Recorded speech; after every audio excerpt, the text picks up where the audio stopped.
চায়ের পেয়ালায় শেষ চুমুকটা দিয়ে টেবিলে রাখতে গিয়ে দেখি ব্যোমকেশের চায়ের পেয়ালা টেবিলেই পড়ে আছে। চায়ের পরিমাণ দেখে বুঝলাম সে এক বিন্দুও খায়নি। ব্যোমকেশের দিকে চেয়ে দেখলাম তার মুখ দেখা যাচ্ছে না, সম্পূর্ণটাই খবরের কাগজের পেছনে। আর ঠিক খবরের কাগজের পেছন দিয়েই কুণ্ডলি পাকিয়ে সিগারেটের ধোঁয়া উঠছে। আমি হালকা রসিকতার সুরে বললাম, ওহে বন্ধুবর, যদি শরবতই খেতে হতো তাহলে বৌঠানকে তো বলে দিতে পারতে শরবত বানিয়ে দিতে। এভাবে চাটাকে শরবত বানিয়ে খাওয়ার কি খুব দরকার ছিল?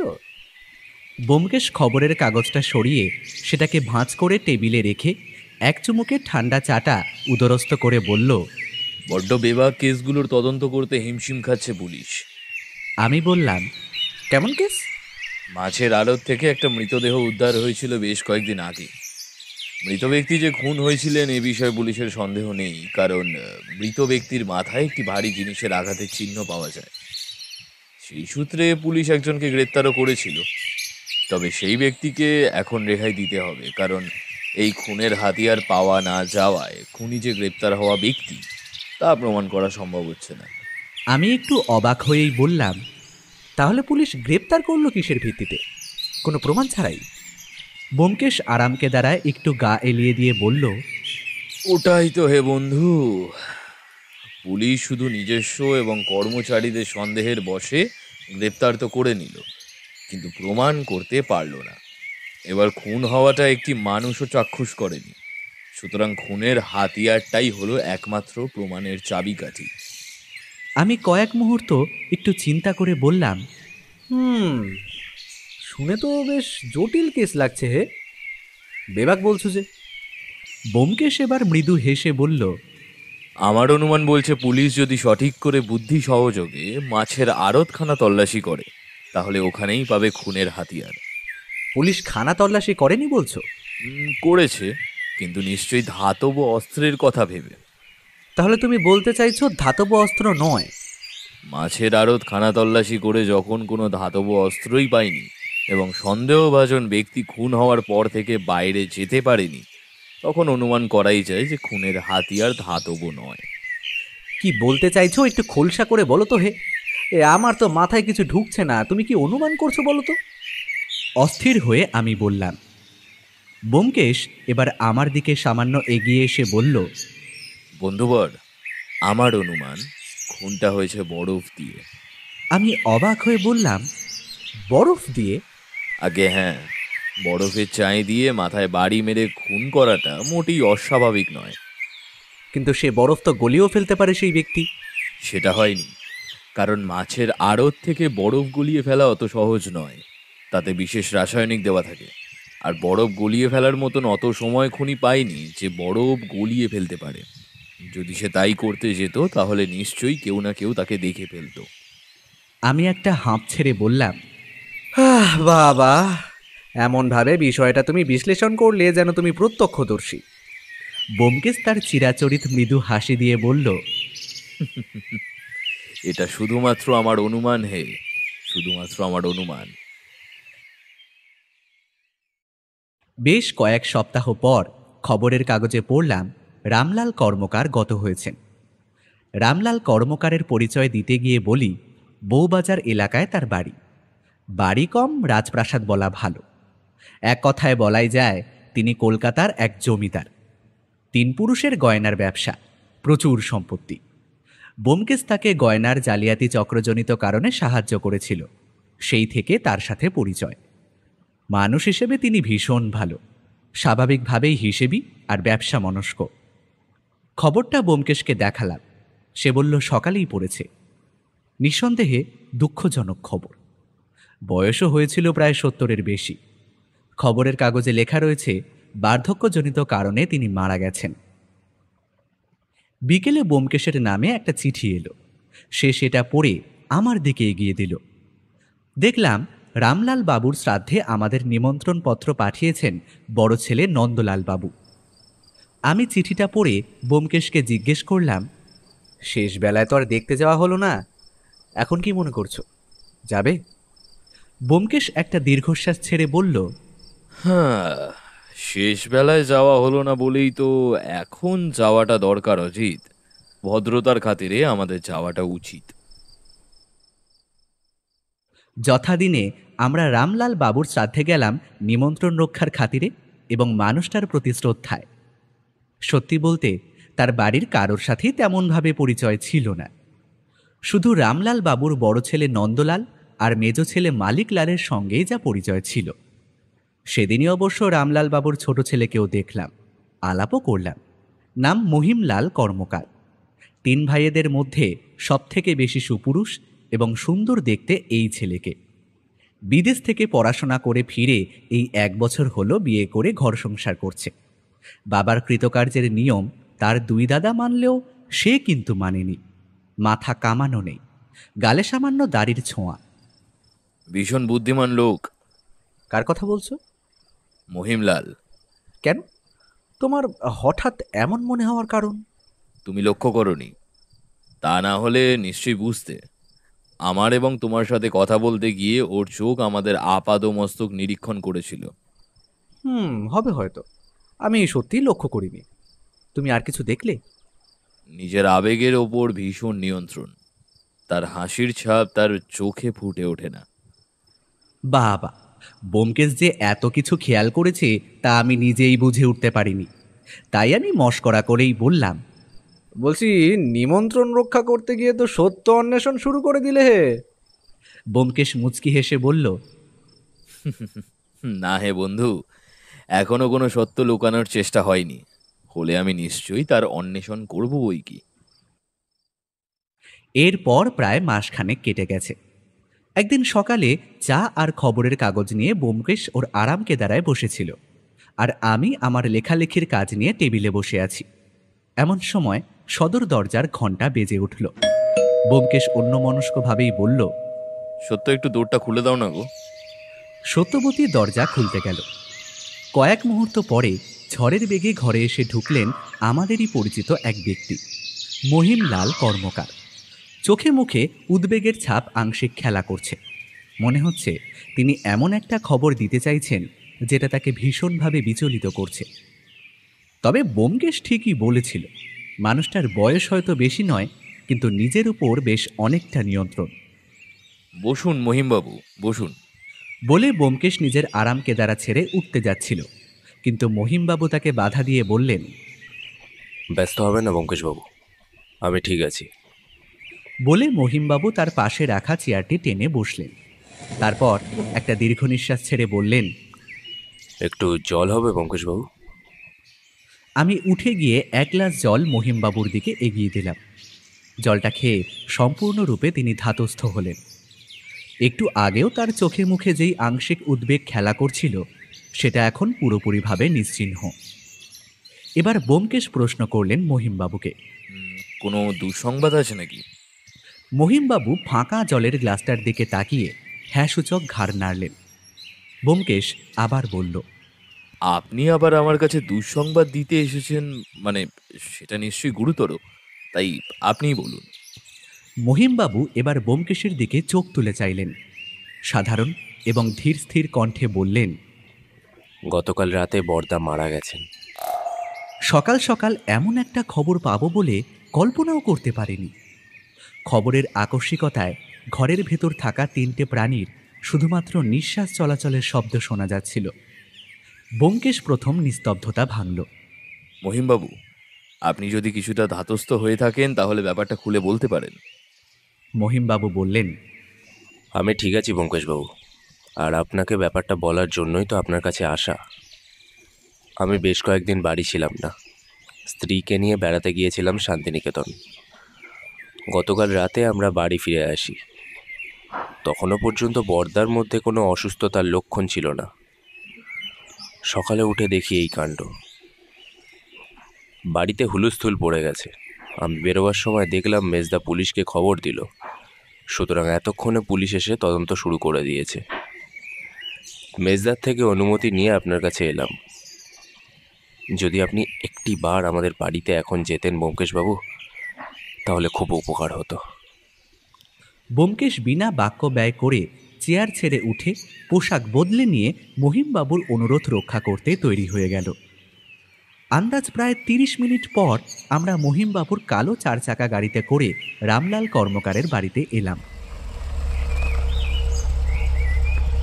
বাড়ির বাইরে বেশ কয়েকজন পুলিশ হাবিলদারদের দেখতে পেলাম, যারা ব্যোমকেশকে দেখে সেলাম ঠুকল।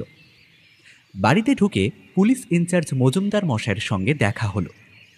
ঘরে গিয়ে দেখলাম মৃত্যুর কারণ জানার জন্য মৃতদেহ ময়না তদন্ত করতে পাঠানো হয়েছে। ঘরের এক কোনায় একটি চেয়ারে বসে আছেন মেজ ছেলে মানিকলাল কর্মকার। মুখ দেখেই বোঝা যাচ্ছে দাদার মৃত্যুতে ভীষণভাবে বিমর্ষ। ব্যোমকেশকে দেখে মানিকলাল বাবু চেয়ার ছেড়ে উঠবার উপক্রম করে বললেন, আরে আসুন আসুন ব্যোমকেশ বাবু। আপনাকে ব্যস্ত হতে হবে না মানিকলাল বাবু, আপনি বসুন, আমি এখানেই আছি। বলে ব্যোমকেশ ঘরটা একবার চোখ বুলিয়ে দেখে নিল। বেশ বড় সাজানো গোছানো পরিপাটি একটা ঘর। ঘরে ধনী গৃহস্থের আসবাবপত্র রয়েছে।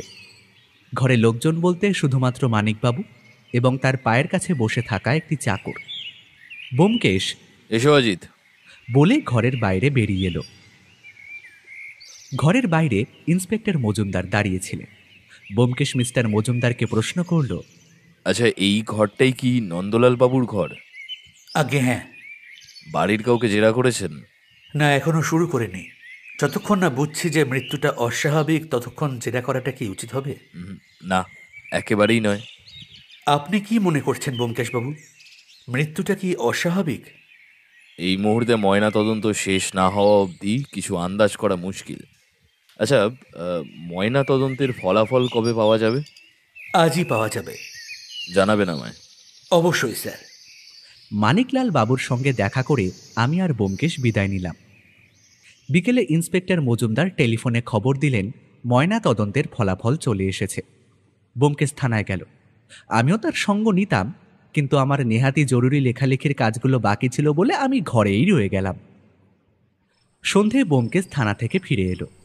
তাকে ময়না তদন্তের ফলাফল সম্বন্ধে জিজ্ঞেস করাতে সে জানালো নন্দলাল কর্মকারের মৃত্যু বিষক্রিয়ার ফলে হয়েছে। খাবারে বিষ মিশে সেই খাবার পেটে যাওয়ার ফলেই মৃত্যু। মৃত্যুর সময় জিজ্ঞেস করাতে ব্যোমকেশ বলল আন্দাজ মাঝরাতে নন্দলাল বাবুর মৃত্যু ঘটেছে। একটা প্রশ্ন মনে উকি দেওয়াতে ব্যোমকেশকে জিজ্ঞেস করলাম, তুমি কি বাড়ির লোকেদের উপরে সন্দেহ করছো ব্যোমকেশ? ব্যোমকেশ সত্যবতীকে চা আনার জন্য বলে আরাম কেদারায় গা এলিয়ে দিয়ে বলল, মহিমবাবুর কথা অনুযায়ী নন্দলাল বাবুর মৃত্যুর দিন ওই বাড়িতে কোনো বহিরাগতের প্রবেশ ঘটেনি। সুতরাং এটা অনুমান করাটা কি খুব কঠিন যে নন্দলাল বাবুর হত্যাকারী তার নিজের বাড়ির লোকেদের মধ্যেই কেউ? আমি বেশ অবাক হলাম। মাত্র কয়েক মাস আগেই ওই বাড়িতে একটা মৃত্যু ঘটল, আর তার কয়েক মাস পরেই খুন।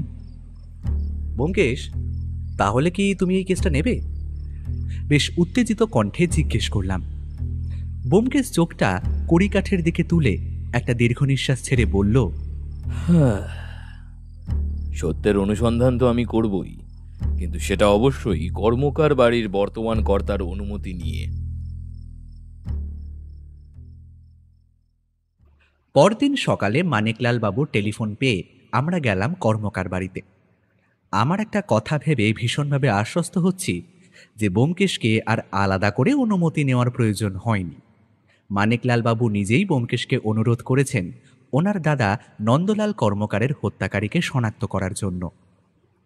কর্মকার বাড়িতে পৌঁছে ব্যোমকেশ সরাসরি মানিকলাল বাবুকে বললেন, বাড়ির সকলের সাথে আমি একটু কথা বলতে চাই, এতে আপনার কোনো আপত্তি নেই তো? না না, একেবারেই আপত্তি নেই। কিন্তু ব্যোমকেশ বাবু, আপনি কি মনে করছেন আমার দাদার হত্যাকারী এই বাড়ির কেউ? সেটা আপনার ছোট ভাই মহিমলাল বাবুর কথাতেই স্পষ্ট হয়েছিল। মানিকলাল বাবু চুপ করে মাথা নিচু করে রইলেন। ব্যোমকেশ বলল, মানিকলাল বাবু, আমি আপনাকে কয়েকটা প্রশ্ন করতে চাই, কারণ কিছু বিষয় সম্বন্ধে আমার পরিষ্কার ধারণা থাকাটা বিশেষ প্রয়োজন। হ্যাঁ, নিশ্চয়ই করুন। যেদিন রাতে আপনার দাদা নন্দলাল বাবু মারা যান, সেদিন এই বাড়িতে কে কে উপস্থিত ছিল? বাবা মারা যাবার পর এই বাড়িতে আমরা 9 জন, মানে বড় বৌদি, আমি, আমার বউ, মহিম ওর স্ত্রী, আমার এক ছেলে এবং এক মেয়ে, আর বাড়ির 2 চাকর। সেদিন রাত্রে বাড়িতে এরা সবাই উপস্থিত ছিল। মহিম আর ওর স্ত্রী শান্তিনিকেতন ঘুরতে গিয়েছিল। সেখান থেকে ওরা সেদিন সন্ধ্যায় ফেরে। আপনার ছেলেমেয়ের বয়স কত? ছেলের বয়স 7 আর মেয়ের বয়স 9। আচ্ছা, সেদিন সন্ধ্যের পর থেকে নন্দলাল বাবু কি কোনো অদ্ভুত আচরণ করছিলেন? না, একেবারেই না। প্রত্যেকটা সাধারণ দিনের মতো সেদিনও দাদার আমি দোকান থেকে যথাসময়ে ফিরে এসেছিলাম বাড়িতে। বাড়িতে ফেরার পর নন্দলাল বাবুর সাথে কি আপনার আর দেখা হয়েছিল? হ্যাঁ, খাবার টেবিলে হয়েছিল। ব্যোমকেশ কিছুক্ষণ থেমে এবার জিজ্ঞেস করল, আচ্ছা, নন্দলাল বাবুর কোনো সন্তান ছিল না? না। নন্দলাল বাবু এবং ওনার স্ত্রীর মধ্যে সম্পর্ক ভালো ছিল? হ্যাঁ, বেশ ভালোই ছিল। কখনো এই বিষয় নিয়ে ওদের মধ্যে ঝামেলা হতে দেখিনি। মহিম বাবুরও সন্তান নেই, তাই তো? মহিমের বিয়ে হয়েছে মাত্র 1 বছরও হয়নি। বেশ, আপনাকে আর কোনো প্রশ্ন আমার করার নেই। আমি বাড়ির বাকি সদস্যদের সাথে কথা বলতে চাই। মানিকলাল বাবু চলে গেলে কিছুক্ষণ পর ঘরে এসে প্রবেশ করলেন নন্দলাল বাবুর স্ত্রী কঙ্কাবতী দেবী। ভদ্রমহিলার সঙ্গে রামলাল বাবুর শ্রাদ্ধের দিন আলাপ হয়েছিল। খুবই হাসি খুশি রূপসী রমণী, আর আজ পরনে সাদা থান, কঠিন মুখে দুঃখের ছাপ স্পষ্ট। ব্যোমকেশ বিনম্র সুরে ভদ্রমহিলাকে উদ্দেশ্য করে বলল, আপনাকে এইভাবে এই সময় বিরক্ত করার জন্য ক্ষমা করবেন। আমি যথাযথ প্রচেষ্টা করব আপনার স্বামীর হত্যাকারীকে শনাক্ত করার। আশা করব আপনি আমার এই প্রচেষ্টায় আমাকে সাহায্য করবেন। ভদ্রমহিলা মাটির দিকে তাকিয়ে চুপ করে রইলেন। আপনার স্বামীর কি কোনো শত্রু ছিল, ঘরে বা বাইরে? কঙ্কাবতী দেবী না সূচক মাথা নাড়লেন। সেদিন রাতে আপনার সঙ্গে দোকান থেকে ফেরার পরের ঘটনাগুলো একটু খুলে বলবেন? কঙ্কাবতী দেবী চোখের জল মুছে বলা শুরু করলেন। সেদিন রাতে প্রত্যেকটা সাধারণ দিনের মতোই দোকান থেকে ফিরে এসে কিছুক্ষণ বিশ্রাম নিয়ে উনি খেতে বসেন। সাধারণত উনি সকলের সাথে বসেই রাতের খাবার খান, কিন্তু সেদিন খিদে পেয়েছে বলে তিনি সবার আগে বসে পড়েছিলেন। খাওয়া দাওয়ার পর প্রতিদিনের মতো মেজো ওনার জন্য দুধ বানিয়ে আনে। প্রত্যেক রাতে ওনার হলুদ দুধ খাওয়া অভ্যেস ছিল। এরপর উনি শুতে যান। ভোর রাতে যখন আমার ঘুম ভাঙে, তখন ওনার গায়ে হাত দিয়ে দেখি গা বরফের মতো ঠান্ডা। নাকের কাছে হাত নিয়ে গিয়ে দেখলাম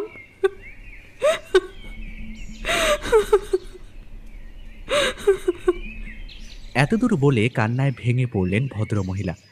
ব্যোমকেশ বলল, আপনি নিজেকে সামলান কঙ্কাবতী দেবী, আমার আর কোনো প্রশ্ন নেই, আপনি যেতে পারেন। কঙ্কাবতী দেবী উঠে চলে গেলেন। এরপর ঘরে এসে প্রবেশ করলেন কর্মকার বাড়ির মেজ বউ মিথিলা দেবী। ভদ্রমহিলার চোখে মুখে দুঃখের সাথে সাথে কেমন যেন একটা অদ্ভুত অনুভূতি খেলা করছে। সেটার কারণ আমি অবশ্য ভেবে কুলকিনারা করতে পারলাম না। ব্যোমকেশ তাকে একই প্রশ্ন করল, কিন্তু মিথিলা দেবী একই উত্তর দিলেন। ব্যোমকেশ আরেকটি প্রশ্ন করল, মিথিলা দেবী, আপনি নন্দলাল বাবুকে রোজ রাতে হলুদ দুধ বানিয়ে দিতেন? কথাটা শোনা মাত্র মিথিলা দেবীর চোখ মুখ যেন কয়েক মুহূর্তের জন্য ফ্যাকাশে হয়ে গেল, আবার সেটা সঙ্গে সঙ্গে মিলিয়েও গেল। মিথিলা দেবী কড়া সুরে ব্যোমকেশকে পাল্টা প্রশ্ন করলেন, আপনি কি বলতে চাইছেন ব্যোমকেশ বাবু? আমি বর্তাকে? দেখুন, আমি আপনাকে আলাদা করে কিছু বলতে চাইনি, শুধুমাত্র সেটাই জিজ্ঞেস করছি যেটা আমি কঙ্কাবতী দেবীর কাছ থেকে শুনলাম। মিথিলা দেবীকে কথা শেষ করতে না দিয়েই ব্যোমকেশ বলল। ভদ্রমহিলা গলাটা সামান্য নরম করে বললেন, হ্যাঁ, আমি বর্দাকে প্রত্যেক দিন রাতে হলুদ দুধ বানিয়ে দিতাম। প্রত্যেক রাতেই খাওয়া দাওয়ার পর হলুদ দুধ খাওয়া ওনার অভ্যাস ছিল। ব্যোমকেশ বলল, ধন্যবাদ মিথিলা দেবী, আপনি এখন আসতে পারেন। এরপর মানিকলাল বাবু ঘরে এসে খবর দিলেন মহিমলাল বাবু কোথাও বেরিয়েছেন, আর ওর স্ত্রীর একটু শরীর খারাপ, তাই ও এখন আসতে পারছে না। ব্যোমকেশ সবটা শুনে বলল, বেশ, তাহলে আপনি চাকরদেরই পাঠিয়ে দিন। 2 চাকরদের প্রশ্ন উত্তর পর্ব শেষ হওয়ার পর বিশেষ কোনো তথ্যই পাওয়া গেল না। এরপর চাকরদের বিদায় দিয়ে ব্যোমকেশ দোতলার দালানে গিয়ে দাঁড়ালো। আমিও ব্যোমকেশের পাশে গিয়ে দাঁড়ালাম। ওর কপালে ভ্রুকুটি, চোখ কোনো একদিকে স্থির হয়ে আছে। বুঝলাম ও গভীর চিন্তায় মগ্ন। ওর দৃষ্টি অনুসরণ করে নিচের দিকে তাকিয়ে আমিও থমকে গেলাম। ব্যোমকেশের চোখ যেই আম গাছের দিকে, সেই আম গাছের মোটা গুড়ির পেছন দিকে কেউ দাঁড়িয়ে আছে। সেই মানুষের পোশাকের কিছুটা অংশ দেখা যাচ্ছে, সাদা থান। এরপর মানিকলাল বাবু এসে জিজ্ঞেস করলেন, কি বুঝলেন ব্যোমকেশবাবু? খাবারে বিষক্রিয়ার ফলে নন্দলাল বাবুর মৃত্যু, কিন্তু তার খাবারের বিষটা কে মেশালো এটা এক্ষুনি হলক করে বলা একটু কঠিন। তবে আমি কথা দিচ্ছি মানিকলাল বাবু, এই খুনের পেছনের আসল সত্যের অনুসন্ধান আমি করেই ছাড়ব।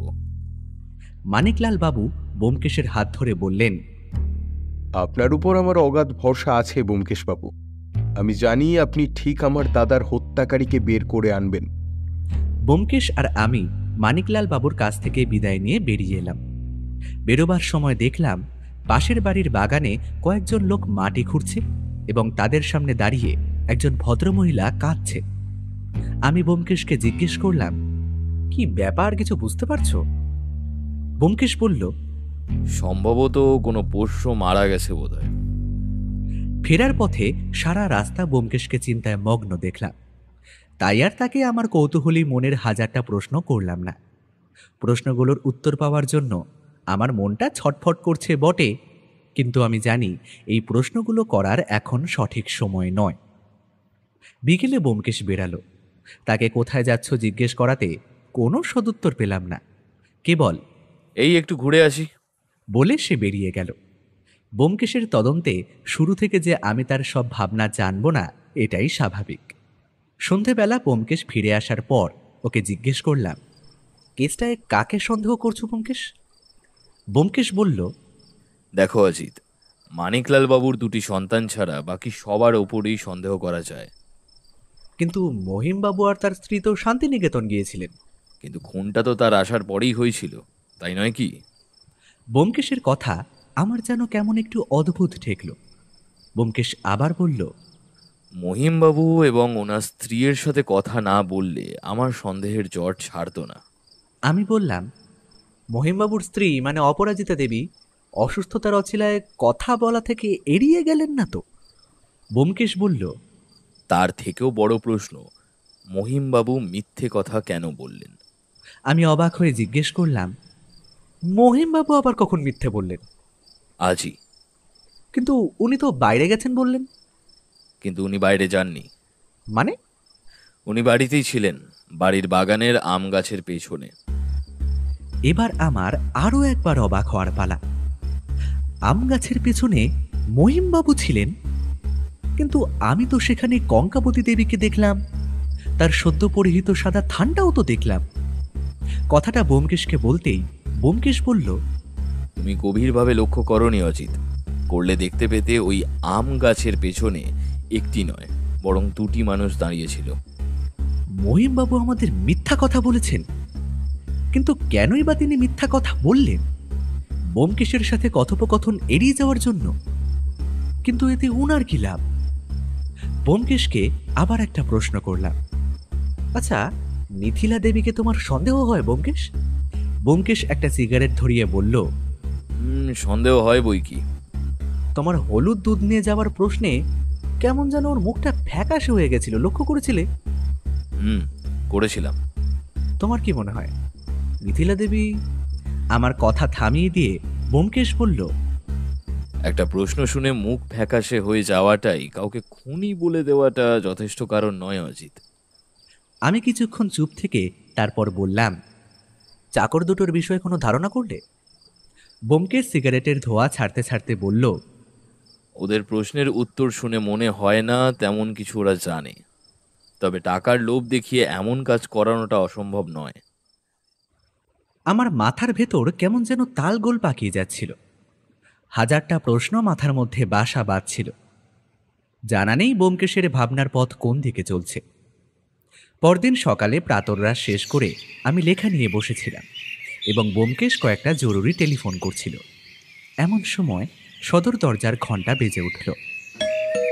আমি উঠে গিয়ে দরজা খুলে চমকে গেলাম। দরজার বাইরে দাঁড়িয়ে আছেন মহিমবাবুর স্ত্রী অপরাজিতা দেবী। কোমল কণ্ঠে তিনি প্রশ্ন করলেন, ভেতরে আসতে পারি? আমি নিজের অপ্রস্তুত ভাবটা কাটিয়ে নিয়ে বললাম, হ্যাঁ হ্যাঁ, স্বাচ্ছন্দ্যে। অপরাজিতা দেবী ঘরে প্রবেশ করার পর ব্যোমকেশ কিন্তু একটুও অবাক হলো না। ব্যোমকেশ তাকে বসতে বলে বলল, বসুন অপরাজিতা দেবী, বলুন কি বলবেন। অপরাজিতা দেবী একটু ইতস্তত করে আমার দিকে ঘাড় ফিরিয়ে তাকালেন। বুঝলাম আমার উপস্থিতি তার কথা বলায় বিঘ্ন ঘটাচ্ছে। ব্যোমকেশ বলল, আপনি নির্দ্বিধায় বলতে পারেন, কোনো সমস্যা হবে না। অপরাজিতা দেবী বেশ। বলে বলতে শুরু করলেন, ব্যোমকেশবাবু, আপনি বড় দাদার মৃত্যুর আগের ও পরের ঘটনা তো সবার থেকে শুনে নিয়েছেন। এবার আমি আপনাকে কয়েকটা কথা বলতে চাই, যেগুলো ওনারা জানেন না, তাই আর আপনাকে তাদের জানানোটা সম্ভব হয়ে ওঠেনি। বলুন। আমি আর আমার স্বামী যেদিন শান্তিনিকেতন থেকে ফিরে আসি, সেই দিনকে আমাদের ফেরার কথা ছিল না। আমরা মাত্র একদিন আগে শান্তিনিকেতনে গিয়েছিলাম। ইচ্ছে ছিল কয়েকদিন সেখানে কাটিয়ে তারপর আসব। কিন্তু ওখানে যাওয়ার একদিন পরে আমার স্বামী জেদ করে এবং আমায় নিয়ে ফিরে আসেন। এর কারণটা কি জানতে পারি? ব্যোমকেশ প্রশ্ন করল। অপরাজিতা দেবী একটু ইতস্তত করে জবাব দিলেন, হয়তো ঘর সংসারের কথা এভাবে বাইরের লোককে বলাটা শোভনযুক্ত নয়, তবুও বলছি কারণ এটা হয়তো আপনাকে আপনার তদন্তে সাহায্য করতে পারে। আমার সাথে আমার স্বামীর সম্পর্ক ভালো নয়। আমি তাকে নিয়ে সম্পূর্ণভাবে ঘর সংসার করার চেষ্টা করলেও সে আমায় নিয়ে মোটেও সন্তুষ্ট নয়। নিতান্তই খুঁটিনাটি বিষয় নিয়ে আমার সাথে উনি ঝামেলা করতে থাকেন। আমি কালই আপনার সাথে কথা বলতে চাইছিলাম, কিন্তু উনি আমায় বাধা দেয় এবং তারপর নিজে বেরিয়ে যান। ওনার বারণ না শুনলে ওনাকে অসম্মান করা হবে, তাই আমি শরীর খারাপের অজুহাত বানিয়ে আপনার সাথে আর কথা বলিনি। ভদ্রমহিলা কথা বলতে বলতে বারবার ঘরের এদিক ওদিক চাইছিলেন। ব্যোমকেশ এবার সেটার ভিত্তিতেই প্রশ্ন করল, আপনার কি তাড়া রয়েছে খুব? অপরাজিতা দেবী একটু অপ্রস্তুত হয়ে বললেন, হ্যাঁ, তা রয়েছে বটে। আসলে বাড়ির কেউ জানে না যে আমি এখানে এসেছি। নিজের কিছু গয়না কেনার অজুহাতে আমি বাড়ি থেকে বেরিয়ে এসেছি। সময় মতো ফিরতে না পারলে অসুবিধায় পড়তে হতে পারে। বেশ, তাহলে তাড়াতাড়ি বলুন আপনার কি বলবার রয়েছে। দেখুন ব্যোমকেশবাবু, আমার স্বামী হয়তো অপরাধী নন, কিন্তু ওনার লোভ ওনাকে অনেক পথে নিয়ে যেতে বাধ্য করে। আচ্ছা, নন্দলাল বাবু এবং কঙ্কাবতী দেবীর মধ্যে সম্পর্ক কেমন ছিল জানেন? আমি যতদূর দেখেছি বেশ ভালোই ছিল। ওনাদের হয়তো সন্তান ছিল না, কিন্তু তাই নিয়ে ওনাদের মধ্যে কখনো ঝামেলা হতে দেখিনি। তবে তবে কি? ব্যোমকেশ কৌতূহলী হয়ে প্রশ্ন করল।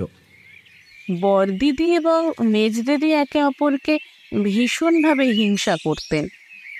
বড়দিদি একটু নরম স্বভাব গোছের মহিলা বলে তাকে মেজদিদি বেশিরভাগ সময় হেনস্থা করতেন। নন্দলাল বাবু সেটা জানতেন? সম্ভবত জানতেন না, কারণ বড়দিদি ভীষণ চাপা স্বভাবের। আচ্ছা, আপনার কাউকে সন্দেহ হয়? অপরাজিতা দেবী এবার একটা ম্লান হাসি হেসে বললেন, আমি পরের বাড়ির মেয়ে ব্যোমকেশবাবু, আমার কাউকে সন্দেহ করাটা সাজে না। এতদূর বলে অপরাজিতা দেবী উঠে পড়লেন। এবার আমি তাহলে আসি ব্যোমকেশবাবু, ধন্যবাদ। এই ভদ্রমহিলা তার শ্বশুরবাড়ির পরিবার সম্বন্ধে অনেক নেতিবাচক কথা বললেন ঠিকই, কিন্তু কেন জানি না আমার মনে হচ্ছিল এই সমস্ত কথাই হয়তো সত্য। ব্যোমকেশকে জিজ্ঞেস করলাম, কি বুঝলে ব্যোমকেশ? ব্যোমকেশ আনমনে মাটির দিকে তাকিয়ে টেবিল থেকে একটা সিগারেট নিয়ে ধরিয়ে নিয়ে বলল, সত্যি মিথ্যের বিবেচনায় এখনই যাচ্ছি না, তবে সীমাবদ্ধতা এবং আদর্শের এক অদ্ভুত মেলবন্ধন। আমি ঠাট্টা করে বললাম, তুমি আবার সাহিত্য চর্চা শুরু করলে নাকি হে? হ্যাঁ, তোমারই হাওয়া লেগেছে বলতে পারো। বিকেলে আমরা কর্মকার বাড়িতে গেলাম। স্বভাবতই আজ ব্যোমকেশের প্রধান উদ্দেশ্য ছিল মহিমবাবুর সাথে কথা বলা। গিয়ে জানা গেল মহিমবাবু বেরিয়েছেন, কিন্তু এখনও ফেরেননি। ব্যোমকেশ মানিকবাবুকে বললেন, বাড়ির রান্নার চাকরটিকে একবার ডেকে দিন তো, কয়েকটা কথা বলার আছে। মানিকবাবু চাকরকে ডাকতে চলে গেলেন। এই বাড়িতে দুটি চাকর, একজন 5 মাস খাটে, বৃদ্ধ, নাম নরেন, আর একজন রান্নাঘর আর বাগান সামলায়, বয়স ওই প্রায় 40-50 হবে, নাম গোবিন্দ। কিছুক্ষণ পরে ঘরে এসে ঢুকল গোবিন্দ। ব্যোমকেশ তাকে বসতে বলল। সে বসার পরেই ব্যোমকেশ তাকে জিজ্ঞেস করল, যেদিন বড় দাদাবাবু মারা যায় সেদিনের রান্না তুমি করেছিলে? আগে হ্যাঁ হুজুর। তুমি তাহলে খাবারে বিষ মিশিয়েছিলে? গোবিন্দ চমকে গিয়ে থতমত খেয়ে বলল, না হুজুর, আপনি এ কি বলছেন? আমি বড় দাদাবাবুরে কেন মারতে যাব? বড় দাদাবাবু আমার আর নরেন্দারে অনেক ভালোবাসতেন।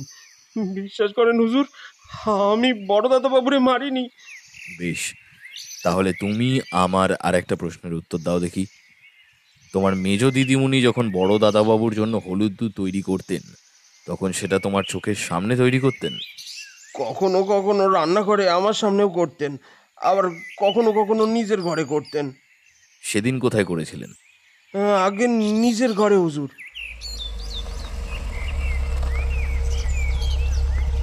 এমন সময় বাড়ির বাইরে গাড়ির শব্দ পাওয়া গেল। বুঝলাম মহিমবাবু ফিরে এসেছেন। ব্যোমকেশ গোবিন্দকে উদ্দেশ্য করে বলল, বেশ গোবিন্দ, তুমি এখন আসতে পারো, দরকার পড়লে তোমাকে ডেকে নেব। গোবিন্দ প্রণাম করে বেরিয়ে গেল। বেশ কিছুক্ষণ বসার পর ঘরে এসে প্রবেশ করলেন মহিমলাল কর্মকার। ঘরে ঢুকেই তিনি বললেন, দুঃখিত ব্যোমকেশবাবু, দাদার মুখে শুনলাম আপনি অনেকক্ষণ ধরে বসে আছেন। আপনার মূল্যবান সময় নষ্ট করলাম। না না না, এমন কোনো ব্যাপার নয়। আপনার সঙ্গে কথা হওয়াটা একান্তই জরুরি ছিল এই তদন্তের ক্ষেত্রে। বলুন, আমি দেখি কি সাহায্য করতে পারি আপনাকে। নন্দলাল বাবুর সাথে আপনার সম্পর্ক কেমন ছিল? একটা বড় দাদা এবং ছোট ভাইয়ের মধ্যে যেরকম সম্পর্ক থাকে সেরকমই ছিল। এখন তো মানিকলাল বাবুর সাথে আপনাকেও আপনাদের পারিবারিক ব্যবসায় দায়িত্ব নিতে হবে, ঠিক কি না? হ্যাঁ, তা তো বটেই। আচ্ছা, আপনি কি গতকাল সকালে এই ব্যবসার খাতিরে কোথাও বাইরে গিয়েছিলেন? কই না তো, আমি তো কাল। কথাটা শেষ হওয়ার আগেই দরজার বাইরে থেকে একটা মহিলা কণ্ঠের গলা ছাড়ার আওয়াজ পাওয়া গেল। মহিমবাবুর কথা থেমে গেছে। সেটা যে সেই শব্দের জন্য সেটা আর আলাদা করে বলে দিতে হয় না। মহিমবাবু আবার বললেন, আগে হ্যাঁ, আমি গতকাল ব্যবসার খাতিরেই বাইরে গিয়েছিলাম, তাই আর আপনার সাথে কথা হয়নি। ব্যোমকেশ কিছু বলল না, শুধু চুপ করে রইল। আচ্ছা ব্যোমকেশবাবু, আমি এবার আসি, একটা জরুরি মিটিং রয়েছে আমার। কথা বলতে বলতে সময়ের খেয়াল ছিল না একদম। অজিতবাবু, আসলাম। বলে বসার ঘর থেকে গটগট শব্দ করে বেরিয়ে গেলেন মহিমলাল কর্মকার। সব বিষয়টাই কেমন যেন ধোঁয়াশা লাগছে। দরজার বাইরে দিয়ে গলা ছাড়ল কে? গলা শুনে তো আমার অপরাজিতা দেবী বলেই মনে হলো। ব্যোমকেশ এবার চলো অজিত বলে উঠে পড়ল। বাড়ি থেকে বেরোবার সময় উঠোনে বৃদ্ধ নরেন চাকরকে আমাদের দিকে তাকিয়ে দাঁড়িয়ে থাকতে দেখলাম। করুণ দৃষ্টিতে আমাদের দিকে চেয়ে রয়েছে। ব্যোমকেশ কাছে গিয়ে জিজ্ঞেস করল, কিছু বলবে? নরেন চাকর বলল, হ্যাঁ হুজুর। বলো, কি বলবে? আগে হুজুর, বড় দিদিমণি একেবারে নির্দোষ, ওনাকে সন্দেহ করবেননি হুজুর, ওনাকে সন্দেহ করবেননি। কেন? উনি বড় দাদাবাবুকে ভীষণ ভালোবাসতেন। যেদিন বড় দাদাবাবু মারা যায় তার আগের দিন ওনাদের বিবাহ বার্ষিকী ছিল, তাই বড় দিদিমণি দাদাবাবুকে একটা সোনার আংটি উপহার দেয়।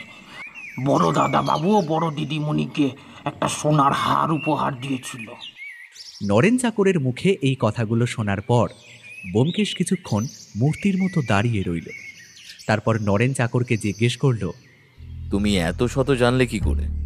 আমিও বলতে পারবনি হুজুর, ছোট মুখে বড় কথা হবে। ব্যোমকেশ নরেন চাকরের কাঁধে হাত রেখে বলল, সত্যি কথা না বললে বিপদে পড়বে কিন্তু। এ কথায় কাজ হল। নরেন ভয়ে ভয়ে বলল, মেজ দিদিমণি বড় দিদিমণিকে খুব হিংসে করত। উনি রান্নাঘরে এসে আপন মনে বকবক করছিলেন যে বড় দাদাবাবুকে উপহার দিয়েছেন বড় দিদিমণি। তখন আমি সেটা শুনতে পাই। ব্যোমকেশ কয়েক মুহূর্ত চিন্তা করে বলল, বেশ, তোমার আর কিছু বলবার আছে? হ্যাঁ হুজুর। বলো। আগে আগে আপনি আমাকে গতকাল জিজ্ঞেস করেছিলেন যে যেদিন বড় দাদাবাবু মারা যায় সেদিন কিছু অন্যরকম ঘটেছে কি না। আমি বলতে ভুলে গিয়েছিলাম, সেদিন সেদিন একটা ঘটনা ঘটেছিল হুজুর। কি ঘটেছিল? আগে আগে মেজ দিদিমণি প্রত্যেক দিন বড় দাদাবাবুর জন্য হলুদ দুধ করতেন এবং বড় দাদাবাবু সেটা খেয়ে তারপর শুতে যেতেন। কিন্তু সেই দিন বড় দাদাবাবু ওই দুধ খাননি। এ কথা তুমি কি করে জানলে? আগে আগে আমি নিজের চোখে দেখেছিলাম বড় দাদাবাবু দুধের গ্লাস নিয়ে বাইরে চলে যাচ্ছেন, আর কিছুক্ষণ পরে ফাঁকা গ্লাস নিয়ে ফিরে আসছেন। ব্যোমকেশ সবটা শুনে বেশ আনমনা হয়ে পড়ল। কিছু মুহূর্ত পর নরেন চাকরকে বিদায় জানিয়ে বড় গেট পেরিয়ে রাস্তায় এসে দাঁড়ালো। তারপর সেই পাশের বাড়িটার দিকে তাকিয়ে কিছুক্ষণ থমকে দাঁড়িয়ে রইল। বেশ কিছুক্ষণ ওভাবে দাঁড়িয়ে থাকার পর আমায় হঠাৎ করে বলল, তুমি একটু এগো অজিত, আমি আসছি। কিন্তু কোথায়? আরে তুমি এগো না রে বাবা, আমি আসছি কিছুক্ষণে। অগত্যা আমি এগোতে শুরু করলাম। ব্যোমকেশের বাড়ি ফিরতে সন্ধে গড়িয়ে রাত হয়ে গেল। সে ঘরে ঢুকতেই আমি তাকে টিপ্পনি কেটে বললাম, মহারাজাদের কিছুক্ষণে সাধারণ প্রজাদের এক বেলা কেটে যায়। ব্যোমকেশ হাসতে হাসতে বলল, ক্ষমা করো হে বন্ধুবর, বেশ কয়েকটা কাজ ছেড়ে আস্তে আস্তে দেরি হয়ে গেল। তা কি এমন রাজকার্য করে এলে যে গোটা একটা বেলা তোমার কাবার হয়ে গেল? শত্রুপক্ষকে যুদ্ধে হারানোর জন্য কিছু ছক কষে এলাম। আমি উত্তেজিত হয়ে প্রশ্ন করলাম, বলছি এই ব্যোমকেশ, তুমি কি খুনিকে ধরতে পেরে গেছো? ব্যোমকেশ একটা বাঁকা হাসি হেসে বলল, ধৈর্য ধরো হে বন্ধুবর, যথা সময়ে সব জানতে পারিবে। আমি আশাহত হয়ে বললাম, ধুস, তোমার এই উদ্বেগের আগুনে ঘি ঢেলে দিয়ে তারপর হেয়ালি করার বিষয়টা ভীষণ বিরক্তিকর ব্যোমকেশ। ব্যোমকেশ হো হো করে হেসে উঠল। তবে একদিক থেকে আশ্বস্ত এটা ভেবে হচ্ছি যে ব্যোমকেশের এই হাসির মর্ম সে এই তদন্তের সমাধান প্রায় বাগে এনে ফেলেছে। পরদিন সকালে ব্যোমকেশ মানিকবাবুকে টেলিফোন করলেন। হ্যালো, হ্যাঁ মানিকবাবু, যদি আপনার অনুমতি পাওয়া যায় তাহলে নন্দলাল বাবুর পড়ার ঘরটা একটু সার্চ করতে চাই। হ্যাঁ হ্যাঁ, সমাধানের কথা না হয় সামনাসামনি হোক। বেশ বেশ বেশ, ঠিক আছে। টেলিফোন রিসিভারটা রেখে দেওয়ার পর ব্যোমকেশ আমার দিকে ফিরে বলল, তৈরি হয়ে নাও অজিত, আমরা বেরোবো। নন্দলাল বাবুর পড়ার ঘরে গত আধ ঘন্টা ধরে খুঁজেও ব্যোমকেশ যখন নিজের মন মতো কিছুই পেল না, তখন সে একটা দীর্ঘ নিঃশ্বাস ছেড়ে চেয়ারের উপর বসে পড়ল। আমি অনেকক্ষণ লক্ষ্য করার পর ব্যোমকেশকে জিজ্ঞেস করলাম, তুমি খুঁজছোটা কি ব্যোমকেশ? ব্যোমকেশ বলল, একটা ডায়েরি। মানিকবাবু আমাদের সঙ্গেই ছিল। তিনি বললেন, আচ্ছা, ডায়েরির রং কি কালচে সবুজ? ব্যোমকেশ ব্যস্ত হয়ে বলল, হ্যাঁ হ্যাঁ হ্যাঁ, আপনি পেয়েছেন? মানিকবাবু বললেন, আগে না, কিন্তু ওটা দেখেছি বই কি। দাদা অনেক সময় দোকানে বসে ওই ডায়েরিতে লিখতেন। কি লিখতেন তা অবশ্য কখনো দেখিনি। ব্যোমকেশ একটা দীর্ঘ নিঃশ্বাস ফেলে বলল, ওই ডায়েরিটা পেলে তদন্তের অনেকটা লাভ হতো। এমন সময় হঠাৎ করে এই ঘরে আবির্ভাব হলো এক বাচ্চা ছেলে। সে একটা কাগজের প্লেন নিয়ে খেলছে এবং মুখ দিয়ে প্লেনের মতো আওয়াজ করার চেষ্টা করছে। বুঝলাম সেটা মানিকবাবুর ছোট ছেলে। কাগজের প্লেনটা বাচ্চা ছেলেটার হাত থেকে উড়তে উড়তে ব্যোমকেশের কোলে এসে পড়ল। মানিকবাবু ছেলেকে নরম করে বকে দিয়ে বললেন, বাবু ঘরে যাও, লোক এসেছে, এমন দুষ্টুমি করে না। তারপর ব্যোমকেশের দিকে ফিরে বললেন, ভীষণ দুষ্টু, স্কুলে থাকলে বাঁচো, আর না হলে সারাদিন লাফালাফি করতে থাকে। ব্যোমকেশ ছেলেটার কাগজের প্লেনটাকে ভালো করে লক্ষ্য করতে করতে বলল, এই বয়সেই তো দুষ্টুমি মানায় মানিকবাবু। এই বলে সে বাচ্চা ছেলেটির হাত ধরে বলল, চলো আমরা একটু প্লেন উড়িয়ে আসি। বলে এসে ঘর দিয়ে বেরিয়ে গেল। একটু আগে অবধি যে পাগলের মতো একটা ডায়েরি খুঁজছিল, সে এখন একটা ছোট্ট বাচ্চার সাথে খেলতে ছুটল। আমি নিজের মনেই হাসতে হাসতে দোতলার দালানের দিকে এগিয়ে গেলাম।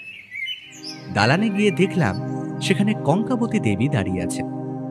সদ্য স্নান করে এসেছেন বোধহয়।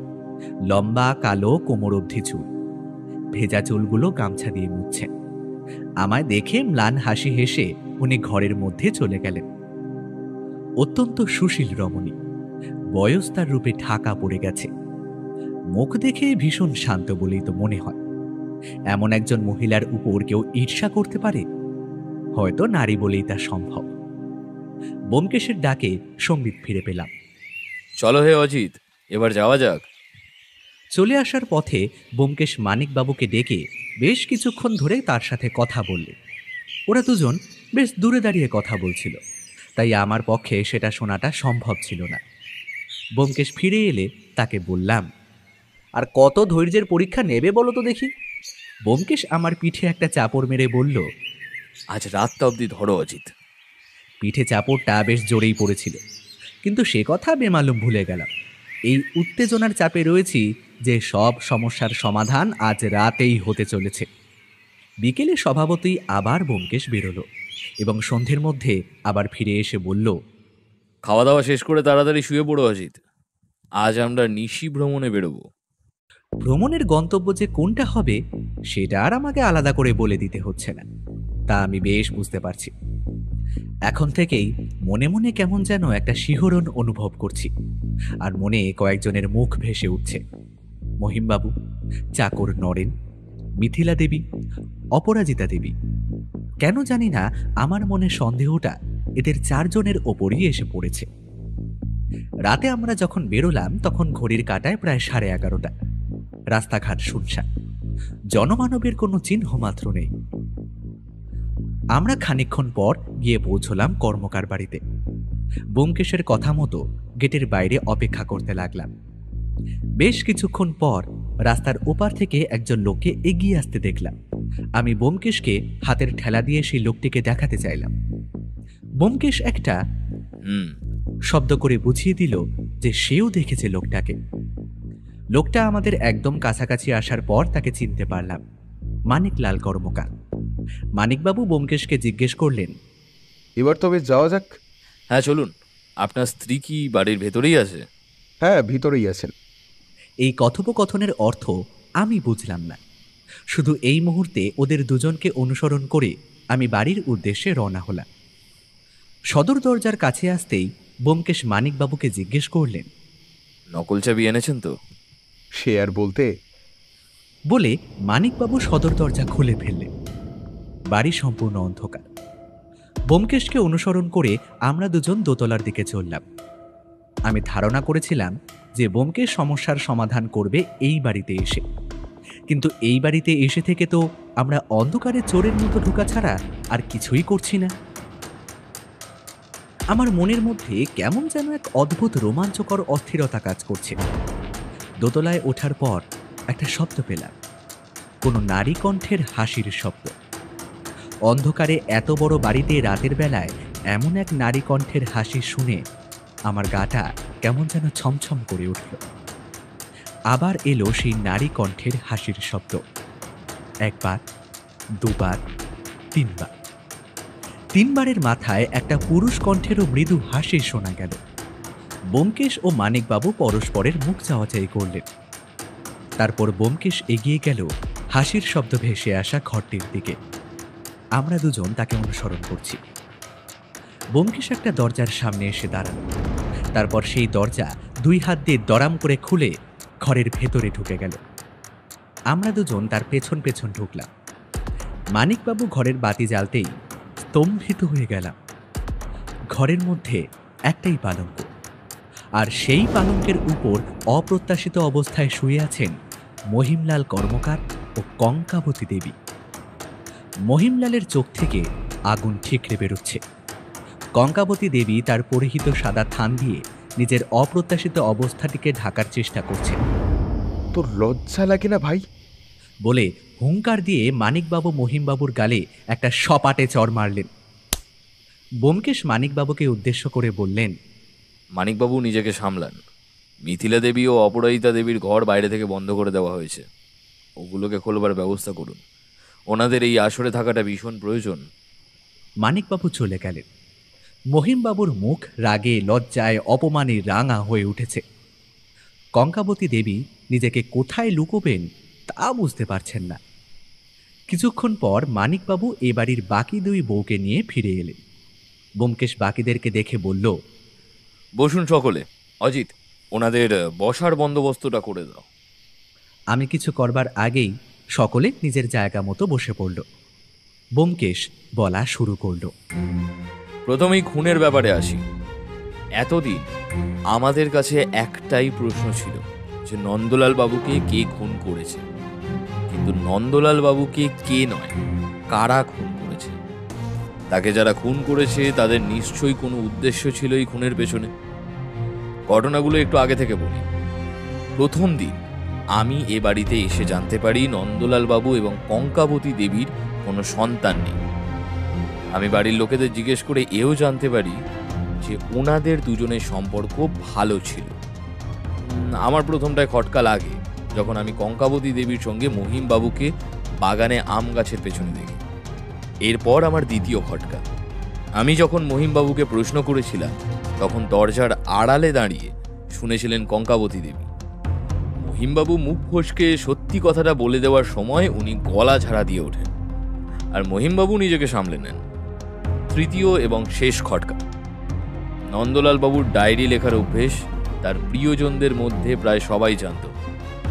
মানিকলাল বাবু এমনকি দোকানের কর্মচারী অবধি স্বীকার করেছিলেন যে নন্দলাল বাবু ডায়েরি লিখতেন। যদি তাই হয় তাহলে সে ডায়েরি এখন কোথায়? পুলিশ কেন সেই ডায়েরি পেল না? আমার অনুমান ওই ডায়েরি পুড়িয়ে ফেলা হয়েছে, আর নয়তো কোথাও ফেলে দেওয়া হয়েছে। এমনকি এবাড়ির সকলে জানতো যে নন্দলাল বাবু এবং কঙ্কাবতী দেবীর মধ্যে সম্পর্ক ভালো ছিল, কিন্তু বাস্তবে ছিল ঠিক তার উল্টো। কি তাই তো কঙ্কাবতী দেবী? কঙ্কাবতী দেবী চিৎকার করে উঠলেন, না না না, এ ভুল, এ মিথ্যে কথা। সবাই একসঙ্গে ভুল বলতে পারে না, আর আপনাদের সম্পর্ক ভালো ছিল না তার আরেকটা বড় প্রমাণ। বলে ব্যোমকেশ পকেট থেকে একটা কাগজের টুকরো বের করে আনলো। সেদিন মানিকবাবুর ছেলে এই কাগজকেই প্লেন বানিয়ে খেলছিল। আশা করি এটা যে নন্দলাল বাবুর হাতের লেখা তার নতুন করে বলে দিতে হবে না। এতে স্পষ্ট ভাষায় লেখা আছে তার ও আপনার সম্পর্কের কথা। বলে ব্যোমকেশ কাগজটা মানিকবাবুর দিকে এগিয়ে দিলেন। মানিকবাবু সেটা ব্যোমকেশের হাত থেকে নিলেন। ব্যোমকেশ আবার বলা শুরু করল, এবার আসি খুনের কারণ। কঙ্কাবতী দেবীর বৈবাহিক জীবন সুখের ছিল না, আগেই বলেছি। ওনার স্বামীর সঙ্গে ওনার ঠিক বনত না, সেটা অবশ্য তিনি সকলের সামনে প্রকাশ হতে দেননি কখনো। তার বৈবাহিক জীবনে যে মানসিক এবং শারীরিক সুখের অভাব ছিল তা তিনি মহিমের মধ্যে খুঁজে পাওয়ার চেষ্টা করেছিলেন, কিন্তু সেটা নন্দলাল বাবু জীবিত থাকাকালীন সম্ভব নয়, তাই তাকে সরানোর প্রয়োজন পড়েছিল। এদিকে মহিমবাবুর ছিল টাকা এবং সম্পত্তির ওপর প্রবল লোভ। সে বুঝতে পারে বড় বৌদিকে হাত করলে টাকা, সম্পত্তি, ব্যবসা সবই পাওয়া যাবে তার হাতের মুঠোয়, আর এই পথে কাঁটা হিসেবে যেই আসুক না কেন মহিমবাবু তাকে সরিয়ে ফেলতে দুবারও ভাববেন না। ব্যোমকেশ বলা থামালো। ঘরে তখন বিরাজ করছে অমোঘ নিস্তব্ধতা। কঙ্কাবতী দেবীর মাথা নিচু, মহিমবাবুর চোয়াল শক্ত। ব্যোমকেশ আবার বলে উঠল, এবার আসি খুনের পদ্ধতির বিষয়ে। তবে তার আগে আমি একটা কথা বলে দিতে চাই। নন্দলাল বাবুকে খুনের চেষ্টা এক তরফে নয়, বরং দুই তরফে করা হয়েছে। ঘরে যেন আবার বাজ পড়ল। মানিকবাবু সেই আকস্মিকতা সামলে ব্যোমকেশকে প্রশ্ন করলেন, আর এক তরফা কার কথা বলছেন ব্যোমকেশ বাবু? ব্যোমকেশ আঙুল তুলল, তার আঙুল মিথিলা দেবীর দিকে। আমি হতবাক হয়ে মিথিলা দেবীর দিকে তাকালাম। তার মুখ ভয়ে ফ্যাকাশে হয়ে গেছে। ব্যোমকেশ বলল, আপনি দৈবক্রমে খুনি হতে হতে বেঁচে গেছেন মিথিলা দেবী। মিথিলা দেবী জড়ানো গলায় বললেন, কি সব বলছেন আপনি ব্যোমকেশ বাবু? আমি সব জানি না। ব্যোমকেশ কঠিন সুরে বলল, হলুদ দুধে বিষ মিশিয়ে আপনি নন্দলাল বাবুকে মারতে চেয়েছিলেন। মানিকবাবু যেন আর নিতে পারছিলেন না। ভেঙে পড়া গলায় তিনি জিজ্ঞেস করলেন, কিন্তু কেন? এক ভয়ঙ্কর ঈর্ষা মানিকবাবু। আপনার স্ত্রীর মনে কঙ্কাবতী দেবীর প্রতি এক ভয়ানক ঈর্ষা ছিল। কঙ্কাবতী দেবীর ওপরে হিংসা করেই তিনি চেয়েছিলেন যেন এই সম্পত্তির সমস্ত মালিকানা আপনার হাতে থাকে। মালিকানা তকমাটা তিনি পেতে চেয়েছিলেন, কিন্তু সৌভাগ্যক্রমে সেই দিনই ওই বিষ মেশানো হলুদ দুধ নন্দলাল বাবু খাননি, আর তার ফলেই খুনির তকমা লাগার থেকে বেঁচে যান মিথিলা দেবী। মিথিলা দেবী মাথা নিচু করে বসে রইলেন। মানিকবাবু কান্নায় ভেঙে পড়লেন। ঈশ্বর, এ জীবনে কি দেখতে হচ্ছে আমাকে! ব্যোমকেশ বলল, এখনই ভেঙে পড়বেন না মানিকবাবু, এখনো কিছুটা বাকি আছে। আমার প্রথম থেকেই সন্দেহ মিথিলা দেবীর ওপরেই ছিল। সেদিন চাকর গোবিন্দর থেকে জানতে পারি যে হলুদ দুধ মিথিলা দেবী নিজের ঘরে গিয়ে বানিয়ে আনেন। তখনই আমি প্রায় নিশ্চিত হয়ে গেছিলাম যে এই খুনটি মিথিলা দেবী করেছেন, কারণ রান্নাঘরে খাবারে বিষ মেশালে সেটা কেউ না কেউ দেখেই ফেলতো, আর রান্না করার সময় খাবারে বিষ মেশালে সে খাবার কেউই খেতে পারতো না। সুতরাং উপায় একটাই, গোপনে এসে বিষ মেশানো। এবার আমি একটা প্রশ্ন না করে আর থাকতে পারলাম না। আচ্ছা ব্যোমকেশ, তুমি যে বললে মিথিলা দেবীর মেশানো বিষে খুনটা হয়নি, তাহলে খুনটা হলো কিভাবে? ব্যোমকেশ মৃদু হেসে বলল, ওটাই তো এই মৃত্যু রহস্যের সবচাইতে বড় জট অজিত। নন্দলাল বাবুর মৃত্যু খাবারে বিষক্রিয়ার ফলে হয়েছে, আর সেই বিষ মেশানো হয়েছে ওনার হাতে সোনার আংটির মাধ্যমে। আবার আমাদের চমকানোর পালা। আংটির মাধ্যমে বিষ কথাটা ভীষণভাবে অবাক করে দিচ্ছিল। ব্যোমকেশ আবার বলল, আংটির মাধ্যমে নন্দলাল বাবুকে খুন করার এই চমৎকার উপায় বার করেন মহিমবাবু এবং কঙ্কাবতী দেবী। এবার মহিমবাবু মুখ খুললেন।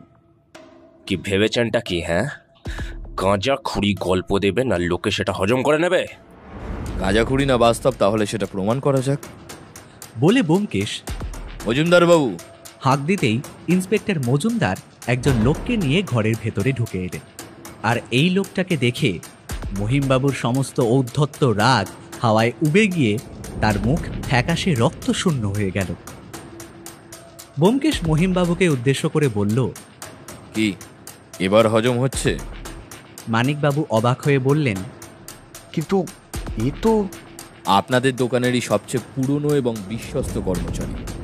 টাকা দিয়ে আজকাল বিশ্বস্ততা কেনা যায় মানিকবাবু। টাকার লোভ বড় কঠিন লোভ। টাকার লোভ দেখিয়ে জোর করে মহিমবাবু এনাকে দিয়ে একটি বিশেষ সোনার আংটি গড়িয়ে নেন। বলে ব্যোমকেশ পকেট থেকে একটা বাক্স বের করে তার ভেতরে থাকা সোনার আংটিটি উন্মুক্ত করে টেবিলের ওপরে রাখে। এবার এটাকে বিশেষ বলার কারণটা দেখাই বলে ব্যোমকেশ আংটিটি বের করে মধ্যমা দিয়ে সেই আংটির ওপর চাপ দিতেই আংটির উপরের অংশটুকু ঢাকনার মতো একপাশে খুলে গেল। ঘরের মধ্যে আমরা সকলে বিস্ফারিত চোখে এই দৃশ্য দেখলাম। ইন্সপেক্টর মজুমদার এতটাই অবাক হয়ে গেছিলেন যে নিজের অজান্তেই বলে উঠেছিলেন, হে ঈশ্বর! ব্যোমকেশ বলল, এই আংটির ভেতরে বিষ ঢুকিয়ে রেখেছিলেন মিসেস কঙ্কাবতী কর্মকার। এই আংটিখানা এমনভাবেই প্রস্তুত করা হয়েছে যে এটির মাধ্যমে সামান্যতম বিষ এই উপায়ে ভরে দিলে কোনো খাদ্যের সংস্পর্শে এলে ধীরে ধীরে এই বিষ নির্গত হবে।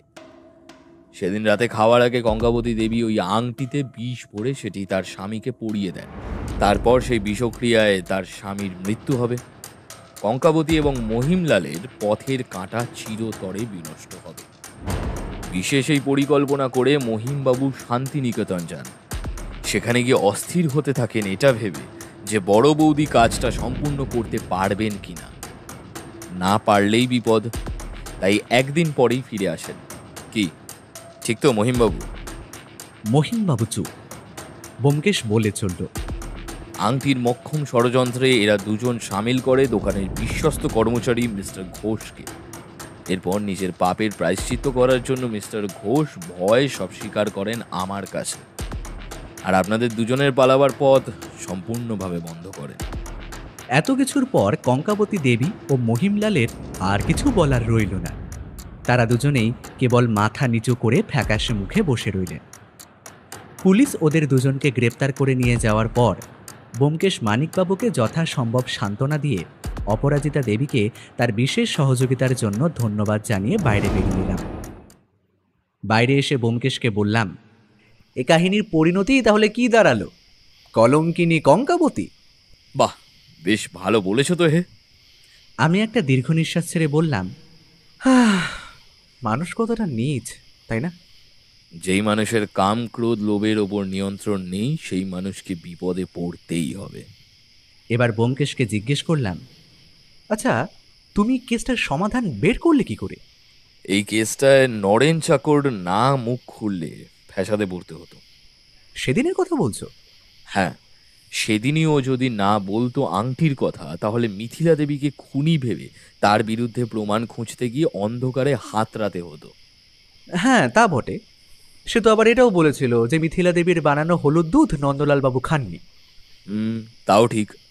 তবে যাই বলো ব্যোমকেশ, পাপ যাই করুক না কেন মিথিলা দেবী খুনির তকমা লাগার থেকে কিন্তু বাঁচিয়ে দিয়ে গেলেন নন্দলাল বাবু। না হে অজিত, খুনের তকমা তো লেগেছে। আমি অবাক হয়ে জিজ্ঞেস করলাম, খুনির তকমা লেগেছে মানে? ব্যোমকেশ নিজের সেই চিরাচরিত হাসিটা হেসে বলল, মানে হলো সেদিন মিথিলা দেবীর বানানো দুধ খেয়ে এক নিরপরাধ প্রাণের মৃত্যু অবশ্যই ঘটেছিল।